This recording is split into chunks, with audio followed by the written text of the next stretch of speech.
Hello बच्चों, welcome back to the physics tree. This question was asked in NEET 2015.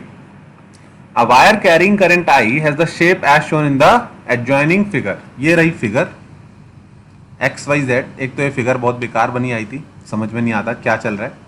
मैं अभी redraw करके दिखाता हूँ.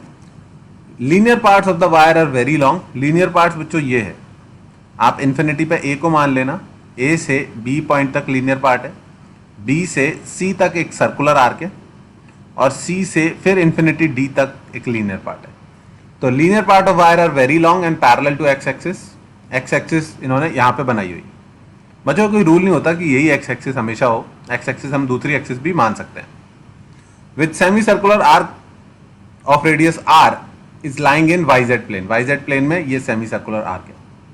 Magnetic field at O is O point I think origin ही O point बचा. O point origin पर magnetic field calculate करना है. ठीक है, देखने में थोड़ा डरावना सा लगता है इसके ऑप्शन, बट एक्चुअली उतना टफ नहीं है. 3D थोड़ा सा सोच लो तो बड़ा आसान है. ठीक है, चलो मैं दिखाता हूँ. मैं इस फिगर को रीड्रॉ करता हूँ पहले तो. ठीक है, रीड्रॉ कैसे करूँ मैं इसको.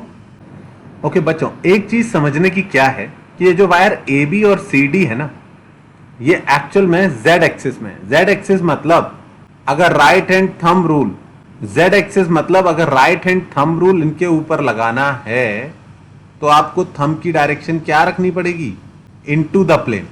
और जब आप थंब को इनटू द प्लेन रखोगे और फिंगर्स को रोटेट करोगे, थंब को अंदर की तरफ, प्लेन के अंदर की तरफ रख के जब राइट हैंड की फिंगर्स को रोटेट करोगे तो ए बी की वजह से डायरेक्शन ऑफ मैग्नेटिक फील्ड बच्चों किधर आ रही है, नीचे की तरफ.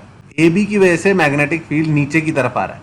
इसको 1 बोल देता हूं. ओके, और इसकी वजह से मैग्नेटिक फील्ड की वैल्यू कितनी होगी बच्चों. ए बी एक सेमी इनफाइनाइट वायर है. सेमी इनफाइनाइट वायर मतलब फॉर्मूला होता है mu not I upon 2 pi D sine alpha plus sine beta. अगर नहीं पता है तो it is time to revise theory magnetic field of a finite and infinite wire. और इस केस में mu not I upon wire से distance है 2 पाई आर.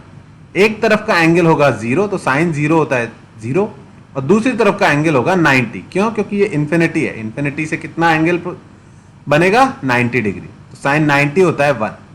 तो ये आ गया मैग्नेटिक फील्ड ड्यू टू 1. और डायरेक्शन कौन सी आई बच्चों इसकी, मैग्नेटिक फील्ड ऑफ 1 की direction I mu naught I upon क्या डायरेक्शन आई, डाउनवर्ड. डाउनवर्ड यानी इस क्वेश्चन में एक्स वाई जेड ऐसे दिए हुए, तो डाउनवर्ड यानी माइनस के कैप. ओके, इस क्वेश्चन में बस एक यही चीज प्रॉब्लमेटिक थी कि इसमें एक्सिस ही चेंज कर दी थी उन्होंने. अब ऐसे ही ये जो सी डी वायर है, इसकी वजह से मैग्नेटिक फील्ड देखना है तो थंब को किधर रखना पड़ेगा बच्चों, coming out of the plane. और जब आप थंब को coming out of the plane रखोगे तो देखो मैग्नेटिक फील्ड की डायरेक्शन कैसी आएगी इसकी वजह से, यहां से ऊपर और यहां से एंटी क्लॉकवाइज ऊपर, और यहां पर आएगी नीचे की तरफ. तो इसकी वजह से भी मैग्नेटिक फील्ड की डायरेक्शन, नीचे की तरफ आई. तो B3 बोल दे रहा हूं इसको. 3 मतलब ये वाला वायर.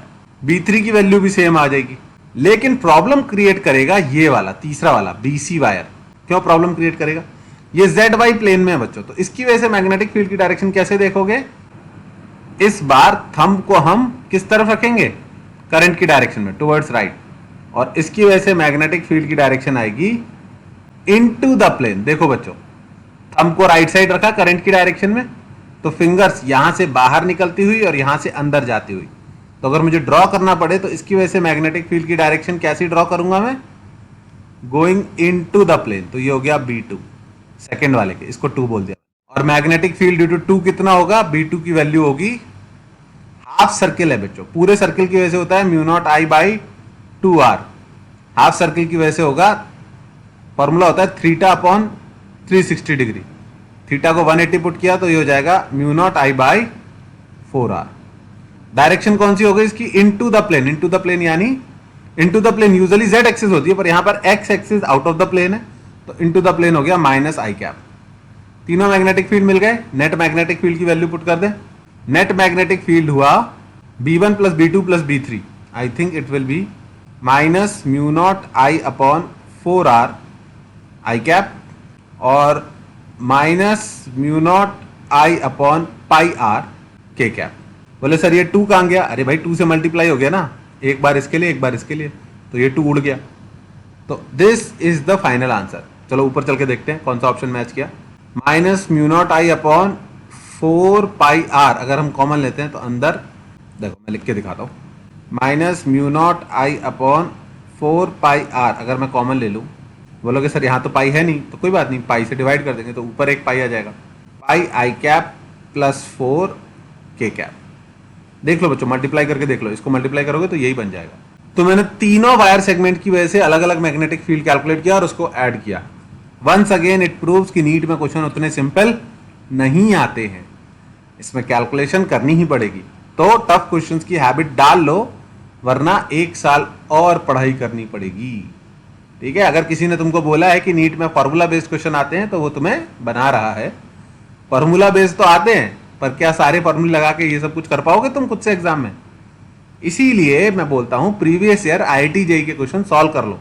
नीट की प्रिपरेशन के लिए प्रीवियस ईयर आईआईटी जेईई के क्वेश्चन सॉल्व करोगे तो मजा आ जाएगा, इस तरह के क्वेश्चन तुमसे फटाफट सॉल्व हो जाएंगे। ओके, चलो see you in the next video. हाँ, my name is Anshul Gupta and I teach at the physics tree in Janakpuri, Delhi. Okay, so see you guys later.